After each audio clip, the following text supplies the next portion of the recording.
పాపము, అశాంతి, భయం, దిగులు, శ్రమ, వేదన, దొంగతనం, వ్యభిచారం, వ్యాధి, హత్యలు, త్రాగుడు, భయంకర సంఘటనలు, మరణం, నరకం.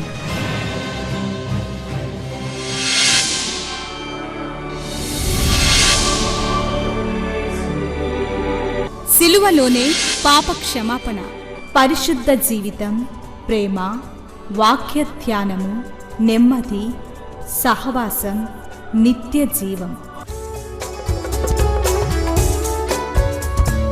శాంతి సోపానాలు, ఇవి శాంతి ప్రదాత బోధలు. చీకటిలో ఉన్న ప్రజలకు గొప్ప వెలుగు కలుగుటకు, చీకటిలో ఉన్న ప్రజలకు గొప్ప వెలుగు కలుగుటకు, చీకటి నుండి వెలుగునకు నడిపించే సోపానాలు. శాంతి సోపానాలు కార్యక్రమానికి మిమ్మల్ని ప్రేమతో ఆహ్వానిస్తూ ఉన్నాను. ఈ కార్యక్రమాలు మీ వ్యక్తిగతమైన ఆత్మీయమైన జీవితాన్ని భక్తి విషయంలో లోతునకు నడిపించాలని, అనేక విషయాల్లో తప్పిపోయే మీరు నేను కూడా మన జీవితాలను చక్కదిద్దుకుంటూ దేవుని యొక్క రాకడ కొరకు సిద్ధపడే వారంగా ఉండాలని కోరి ప్రార్థిస్తూ ఈ కార్యక్రమాలు మీ ముందుకి తీసుకొని వస్తూ ఉన్నాను. గత దినాల్లో ప్రపంచమంతా కూడా అల్లకల్లోల పరిస్థితుల్లోకి మారిపోతూ ఉంది. మన ముందుకి ఏం జరుగుద్దో కూడా తెలియని అనిశ్చయతలో పడిపోయాం. బైబిల్ అన్నిటికీ కూడా జవాబు చెప్తుంది. దేవుని ప్రేమ శాశ్వతం. ఆ ప్రేమలో మన జీవితాన్ని ముడుచుకోగలిగితే, ఒక కన్న తండ్రి తన బిడ్డలను ఏ రీతిగా భద్రపరుచుకోగలరో ఆ దేవుడు కూడా మనల్ని భద్రపరుచుకుంటారు అనేది నా ఖచ్చితమైన ఒక నమ్మకం. కాబట్టి మనందరి జీవితాల్లో కూడా ఇవి అంత్య దినాలు అని మనం గుర్తెరగాలి. ఇంకొక మాట చెప్పాలి అంటే, ఈ అంత్య దినాల్లో దేవుడు మనల్ని పుట్టించారు, మనల్ని ఉంచారు. ఇంకా చిన్నపిల్లలు, యవనస్తులు, మీరు ఎలాంటి రోజులు చూడనై ఉన్నారో గత దినాల్లో నేను అనుకుంటూ ఉన్నాను. నాలాంటి వృద్ధాప్యంలోకి వచ్చిన వాళ్ళు మంచి దినాలన్నీ చూసేసాం. పసిపిల్లలు ఎదగాలి, యవనస్తులు ఎలాంటి రోజుల్లో మన వరకు వస్తారా అనిపిస్తూ ఉంది. పుట్టిన పిల్లలు, పాలు తాగే పిల్లలు ఎలాంటి ప్రపంచంలో ఎదగవలసి వస్తుందో, ఏది ఏమైనా ఎవరు చెప్పినా చెప్పకపోయినా మనమందరం గుర్తించవలసిన విషయం ఏంటి అంటే, ఇవి ఖచ్చితంగా ప్రభువారు రానయున్న దినాలు. అయితే మనమందరం ఏం చేయాలి? ఖచ్చితంగా మారు మనస్సు పొందిన వారమై ఉండాలి. మారు మనస్సు విషయమై ఇంకా ఎవరూ కూడా వాయిదా వేయొద్దని నా సలహా, నా మనవి కూడా. దేవునికి జీవితాలు సమర్పించవలసిన ఒక అత్యవసరమైన పరిస్థితి ఈ ప్రపంచంలో ఉద్భవించింది. ప్రభువారు మానవాతారుడిగా ఈ లోకానికి వచ్చి మన కొరకు తన ప్రాణాన్ని త్యాగం చేశారు. మన పాప క్షమాపణ కొరకు విలువైన రక్తాన్ని కార్చారు. పాప పరిహారార్థమైన పరిశుద్ధ రక్తం చిందించడానికి సృష్టికర్త అయిన దేవుడే మానవుడిగా ఈ లోకానికి వచ్చారు. పరలోకం వెళ్ళాలి అంటే ఆయన రక్తం ఒక్కటే శరణ్యం.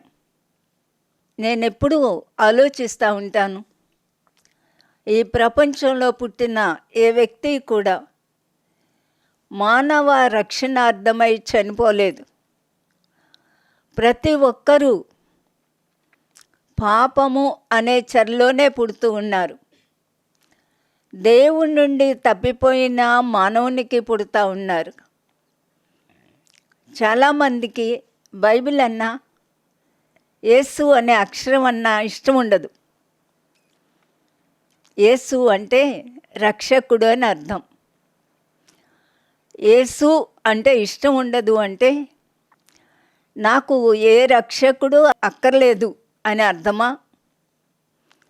మన యొక్క సమస్యలు, బాధలు, కష్టాలు ఏదో రీతిగా తీరవచ్చు. నా చిన్నతనంలో యవ్వన జీవితంలో కూడా అనుకునేదాన్ని, దేవునికి మనం చేయడం ఏంటి? నేనేది చేసుకోలేనో అది దేవుడు చేస్తే అప్పుడు ఆయన దేవుడు. ఆయనే సర్వ సృష్టికర్త కదా. బైబిల్ మొదటి గ్రంథం మొదటి అధ్యాయం సృష్టిని గూర్చి చాలా స్పష్టంగా చెప్తా ఉంది. ఆయనే కదా సర్వాన్ని సృష్టించారు. ఆయనే నన్ను కూడా సృష్టించారు. మనం పీల్చే గాలి ఆయందే, తినే తిండి ఆయందే. దేవుడు లేడని బుద్ధిహీనుడు తన హృదయంలో అనుకుంటాడు అని సాక్షాత్తు ప్రభువారే చెప్పారు, దేవుడే చెప్పారు. నిజ దేవుణ్ణి తెలుసుకోవడం, సృష్టికర్తను తెలుసుకోవడం మన ధర్మం. మన తండ్రితో మనకు ఒక అనుబంధం ఎలా ఉంటుందో అలాగే సృష్టి అయిన మనం సృష్టికర్తతో ఒక బంధం ఏర్పాటు చేసుకోవడం అది మనకు ఖచ్చితం. సృష్టికర్తను మనం ఎరగాలి. సృష్టి ఎలా వచ్చిందో తెలుసుకోవాలి. మానవాతీతమైన ఈ సృష్టిని ఎవరు సృష్టించారు? మానవాతీతమైన ఈ మహత్తరమైన శక్తివంతమైన సృష్టి. ఒక చెట్టు ఉందంటే ఎన్ని సంవత్సరాలు బ్రతికినా ఏ చెట్టు దాని గింజలు ఇస్తుంది, దాని ఫలాలు ఇస్తుంది. అది చనిపోయినా దాని యొక్క ఉనికి తర్వాత దాని విత్తనాల ద్వారా కొనసాగుతుంది. ఎవరు చేశారు ఈ సృష్టి? ఎవరు చేశారు సూర్యచంద్రుల్ని? ఎవరు చేశారు వెలుగు? ఆకాశంలో వెలుగు కమ్మని పలికినవాడు ఎవరు? ఇవన్నీ ఒక పక్కన పెడితే ఎవరు మానవుని కొరకు విజ్ఞాపన చేశారు? అన్నిటికన్నా అత్యాశ్చర్యం కలిగించే విషయం లూకాసు వార్త 22వ అధ్యాయంలో ప్రభువారు శిలువ మరణానికి వెళ్ళకముందు ఆయన సమస్తమును ఎరిగిన వారై, ఆయనకి తెలుసు ఎప్పుడు శిలువ మరణానికి వెళ్తారో, ఆయనకి తెలుసు ఎప్పుడు ఏం చేయాలో. ఆయన ఒక నియమబద్ధ ప్రకారం ఈ లోకంలో ఉన్నప్పుడు సంచరించారు. కన్యక గర్భంలో జన్మించారు. సృష్టి ఆదిలోనే మానవుడు పాపం చేసినప్పుడు స్త్రీ గర్భాన సంతానం పుట్టి ఈ దుష్టుని తల చితుక తొక్కుతారని దేవాది దేవుడు వాగ్దానం చేశారు. ఆ వాగ్దాన ప్రకారం యుగముల అంతమందు ఆ సంతతి జన్మించింది. స్త్రీ గర్భాన పుట్టారు. నానా రకాల వ్యాఖ్యానాలు చేస్తూ ఉంటారు. మనిషి ఆయువు ఎంత? మనిషి మట్టి. బతికినంతకాలం దేవునికి వ్యతిరేకంగా నడిచే వాళ్ళు ఉంటారు. దేవాది దేవుణ్ణి ధిక్కరించే వాళ్ళు ఉంటారు. కానీ దేవుని ప్రేమ ఎప్పుడూ మారదు. దేవుని కృప మారదు. దేవుని దయ మారదు. అలాగే దేవుని ఉగ్రత కూడా మారదు. ఈ లోకంలో ఎప్పుడు ఏది సంభవించినా దేవుడు మానవునికి దానిని చెప్పకుండా ఏది జరగలేదు. ఆదాము దినాల్లో వాగ్దానం చేసిన దేవుడు అంత్య దినాల్లో దైవత్వం శరీరధారి అయి రక్త మాంసాలు కలిగిన తన బిడ్డల కొరకు పాప పరిహారార్థమై రక్తం చిందించటానికి ఈ లోకానికి వచ్చారు. ఆయన మన పాపాలన్నీ కూడా, మన శిక్ష, ఇంకా చెప్పాలంటే మన నరక శిక్ష తన మీద వేసుకున్నారు. ఈ లోకం మీదకి ఏ ఉగ్రత వచ్చినా దేవుడు ముందుగానే తన భక్తులకు దానిని తెలియజేస్తూ వచ్చారు. సొదొమ గొమొర మీద అగ్ని గంధకాలు కురవక మునుపు అది కురిపిస్తాను, సొదొమ గొమొరల పాపం బహు భయంకరమైంది అని దేవుడు అబ్రహాముకు తెలియజేశారు. ప్రపంచ చరిత్రలో, ప్రపంచంలో భూగోళం చూసిన వాళ్ళకి సొదొమ గొమొర అనే స్థలాలు ఉన్నాయని, అక్కడ గంధకం ఎక్కువగా దొరుకుతుందని, ఇవన్నీ కూడా చారిత్రాత్మక సంఘటనలుగా నిలిచిపోయాయి, కట్టుకథలు కాదు.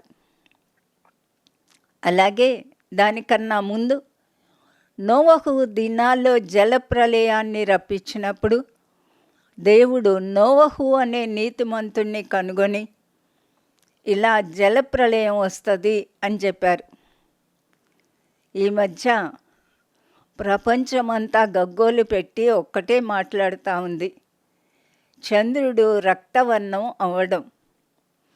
చంద్రుడు ఎందుకు రక్తవర్ణంలోకి వెళ్తాడు అనేది చదువుకున్న ప్రతి ఒక్కరికి తెలుసు. అయితే ఈ దినాల్లో జరిగిన ఈ భయంకరమైన సంఘటన కూడా బైబిల్లో చెప్పబడింది. అంత్య దినాలను గూర్చి దేవుడు సెలవిస్తూ లూకా సువార్త 21వ అధ్యాయంలో ప్రభువారు అంత్య దినాలను గురించి వివరిస్తూ 8వ వచనాన్ని చదువుతున్నాను. మీరు మోసపోకుండా చూచుకొనుడి. అనేకులు నా పేరిట వచ్చి నేనే ఆయన్ననియు కాలము సమీపించననియు చెప్పుదురు. మీరు వారి వెంబడి పోకుడి. ఇది ప్రపంచవ్యాప్తంగా అనేక సార్లు నేనే క్రీస్తునని చెప్పిన వాళ్ళు చాలామంది లేచారు. వాళ్ళని వెంబడించిన వాళ్ళు కూడా ఈ లోకాన్ని విడిచిపెట్టారు. 9వ వచనం, మీరు యుద్ధములను గూర్చి కలహములను గూర్చి వినినప్పుడు జడియకుడి. ఇవి మొదట జరగవలసి ఉన్నవి, కానీ అంతము వెంటనే రాదు. 10, జనం మీదకి జనమును, రాజ్యం మీదకి రాజ్యమును లేచును. 11, అక్కడక్కడ గొప్ప భూకంపములు కలుగును, తెగుళ్ళను కరువులను తటస్థించును. ఆకాశం నుండి మహాభయోత్పాతములను, గొప్ప సూచనలను పుట్టును. ఇవన్నీ జరగక మునుపు వారు మిమ్మల్ని బలాత్కారముగా పట్టి నా నామము నిమిత్తం మిమ్మల్ని రాజుల యొద్దకు, అధిపతుల యొద్దకు తీసుకొని పోయి సమాజ మందిరమునకు, చెరసాలలకును అప్పగించి హింసిద్దురు. ఇంకా ముందుకు మనం చదివినట్లయితే 16వ వచనం చదువుతున్నాను. తల్లిదండ్రుల చేతను, సహోదరుల చేతను, బంధువుల చేతను, స్నేహితుల చేతను మీరు అప్పగింపబడుదురు. వారు మీలో కొందరిని చంపింతురు. నా నామము నిమిత్తం మీరు మనుషులందరి చేత ద్వేషించబడుదురు. ఇదే ప్రస్తుతం ప్రపంచవ్యాప్తంగా జరుగుతూ ఉంది. ఇలాగా మత్తయి సువార్తలోను, మార్కులోను ప్రభువారు రాకమునుపు ఏమేం జరుగుతుంది అనేది ఆయన వివరంగా చెప్పారు. అయితే యోవేలు గ్రంథం 2వ అధ్యాయం 31వ వచనం, యెహోవా యొక్క భయంకరమైన మహాదినము రాకముందు సూర్యుడు తేజోహీనుడగును, చంద్రుడు రక్తవర్ణమగును. ఇలాగా ప్రభువు యొక్క రాకడిని గురించి అనేక విధాలుగా, లేక ఈ ప్రపంచం మీదకి రానయ్యున్న దేవుని యొక్క ఉగ్రత, ఎందుకు అంటే ఎక్కడ చూసినా నీతి లేదు, పరిశుద్ధత లేదు. అసలు ప్రజలు ఆ రెండు పదాలు మర్చిపోయారు. ఎక్కడ చూసినా అన్యాయం, క్రూరత్వం, శాంతి లేదు, సమాధానం లేదు. ఎందుకు అనవసరంగా నువ్వంటే తెలియని ఒక వ్యక్తి ఎందుకు చంపుతూ ఉన్నాడు? ఎంత ప్రపంచవ్యాప్తంగా ఎంత క్రూరత్వం ప్రబలిపోతూ ఉంటే ఈ ప్రపంచాన్ని సృష్టించిన దేవునికి ఉగ్రత రాదా, కోపం రాదా? తాను సృష్టించుకున్న వ్యక్తుల్ని ఎందుకు చంపాలనుకుంటున్నారు? ప్రతి మానవుడు దేవుని సృష్టే. చాలామంది విర్రవీగుతారు, చాలామంది కఠినంగా ప్రవర్తిస్తారు, చాలామంది క్రూరంగా ప్రవర్తిస్తారు. ఈ ప్రపంచంలో ప్రేమ అంతమైపోతూ ఉంది. అంత్య దినాల్లో ప్రేమ కరువైపోతుందని ప్రభువారు చెప్పారు. ఒకరినొకరు చంపుకుంటారు, యుద్ధ సమాచారం వింటారు. అంత్య దినాల్లో ఇశ్రాయేలు దేశం అంజూరపు చెట్టులాగా చిగురుస్తుంది అన్నారు. ఈ ప్రపంచం మొత్తం మీద ఒకే ఒక చిన్న దేశం ఒక మనిషి పేరున పిలువబడతా ఉంది. ఆదిలో అబ్రహాము అనే పితరుడు, యూదుల మూల పితరుడు. అతను సంపూర్ణమైన విధేయతతో దేవుని యందు భయభక్తులు కలిగి జీవించిన వ్యక్తి. అతని కుమారుడు ఇస్సాకు కుమారుడు యాకోబు పేరే ఇశ్రాయేలు. ఈ రోజుల్లో దేవుని నమ్మినా నమ్మకపోయినా, దేవుడు అంటే ఇష్టం ఉన్నా లేకపోయినా, ఇశ్రాయేలు అనే మాట పలుకక తప్పట్లేదు.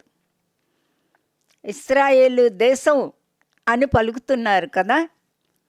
ఇశ్రాయేలు దేవుడు ఎన్నుకున్న ఒక వ్యక్తి. అబ్రహాము, ఇస్సాకు, ఇశ్రాయేలు, యాకోబు.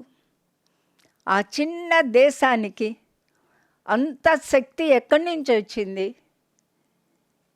బైబిల్ చెప్తా ఉంది, ఇశ్రాయేలు నిన్ను కాపాడువాడు కునుకడు నిద్రపోడు అని. దేవుడు వారి పక్షంగా ఉన్నారు. ఈ ప్రపంచంలో ఏ వస్తువు చూసినా కనిపెట్టింది యూదులే. మనం వాడే ప్రతి ఒక్కటి వాళ్ళకి సంబంధించిందే. సరే, అవన్నీ ప్రక్కన పెట్టండి. రెండు ప్రాముఖ్యమైన విషయాలు క్రైస్తవులకేమి, ఎవరు ఈ ప్రోగ్రాం చూస్తూ ఉన్నా బహు దీనంగా మీకు మనవి చేస్తూ ఉన్నాను. ప్రతి ఒక్కరూ పాపక్షమాపణ పొంది ఉండాలి. దాన్నే మారు మనసు అంటాం. నేనొక పాపిని ప్రభువా, నన్ను క్షమించండి. నా కోసం మీరు ఈ లోకానికి వచ్చి రక్తాన్ని చిందించారని నేను మనస్ఫూర్తిగా నమ్ముతూ ఉన్నాను. ఈ లోకంలో నా తల్లిదండ్రుల ద్వారా, వాళ్ళ రక్తం ద్వారా వాళ్ళకి బిడ్డను ఎలా అయ్యానో, మీ రక్తాన్ని నేను అంగీకరిస్తున్నాను. ఆ రక్తం ద్వారా నన్ను మీ బిడ్డగా స్వీకరించండి అని ప్రతి ఒక్కరూ ప్రార్థన చేసుకోమని మనవి చేస్తున్నాను. క్రైస్తవులకు కూడా చాలామందికి మారు మనసు అనే పదం ఇష్టం ఉండదు. పాపంలో జీవించడం, పాపాన్ని ప్రేమించడం, పాపాన్ని ఇష్టపడడం, ఇంకొంచెం కాలం పాపం చేయడం చాలా ఇష్టం. ఆచారాలు, వ్యవహారాలు అన్నీ పాటించవచ్చు, కానీ మారు మనసు లేకపోతే దేవుని బిడ్డలం కాదు. కాబట్టి ప్రతి ఒక్కరూ కూడా మారు మనసు పొందండి, మనస్సు మార్చుకోండి, జీవితం దేవునికి ఇవ్వండి. ఇంకా కొంతమంది క్రైస్తవులు మారు మనసు పొందామని చెప్తారు, కానీ జీవితం మారదు, ప్రాచీన స్వభావం మారదు, పనులు మారవు, హృదయం మారదు. ద్వేషాలు, అసూయలు, కక్షలు ఏవీ మారవు. అది మారు మనసు ఎలా అవుతుందండి? మారు మనసు పొందిన పిదప దేవుడు తన ఆత్మను మనలో ఉంచుతారు. పరిశుద్ధమైన జీవితాన్ని ఇస్తారు. ఈ ప్రపంచ చరిత్రలో మానవుని యొక్క పాపం కొరకు బలి అయినది ఒకే ఒక్కరు, ఆయనే యేసు. ఆయన ఇశ్రాయేలు దేశంలోనికి వచ్చి అక్కడ యెరూషలేములో సిలువ వేయబడ్డారు. యెరూషలేములో ఆయన రక్తం చిందింది.